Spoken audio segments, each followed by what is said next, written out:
flick this off. Ready? That is how well these supports come off. So you guys saw my video and you asked for it. You were wondering about these wonderful support settings that I have, but let me show you again how well these come off. So I'm taking this off the build plate right behind you. You heard that snap off. And this is what this particular piece looks like. And then if we just, I mean, you could see the wonderful gap. And if I just, it was all the way in here like this. Look at that. Look how clean that is. But you're not here for another awesome review. You want to know how I did it. So let's go over to the computer so I can show you.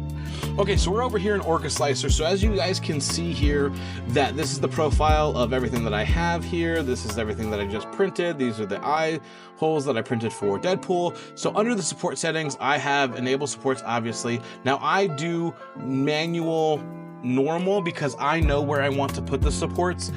If you're just starting out, just do auto. It's going to be fine. Don't worry about it. I think snug works the best versus grid and organic.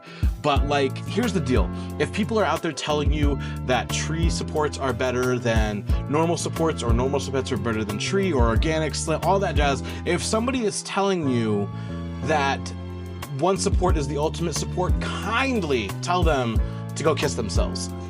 Because it's a personal preference thing. It really is. I have had failure rates super high with tree organic. I've had them high with normal grid. It doesn't matter. I have found that normal snug supports, which is what this is on these eye mask parts, they work the best for me. But that's not even the part that matters the most.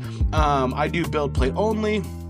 The top Z distance, this is what is making it so that my prints are able to separate from the support as easily as they are. You need to experiment with your printers and find out where it works best in your environment. I have, it's 10% humidity in this basement at all times. It's Utah. There's so many factors that go into it. So I have found that 0.29 on my K1 Max has worked the best, but I would start at 0.28. And you can go all the way up to 0.32 and figure out what works best for you. I even have a buddy who does 0.35. So like, experiment, figure it out, find a good support test, something that has a good overhang, and just figure it out. Because as you guys can see here, when I nail, I mean, look, you guys can see how encapsulated this all is by this. But if I have a guess here. If I were to just come and flick this off, ready? That is how well these supports come off. Experiment, figure out what works best for you, but the top Z distance is going to be where it is. Again, my settings might not work for you, so don't rely on them, but you can start there if you want. So if you guys want more printing tips and stuff like that, make sure you're following me here, and also go into my bio.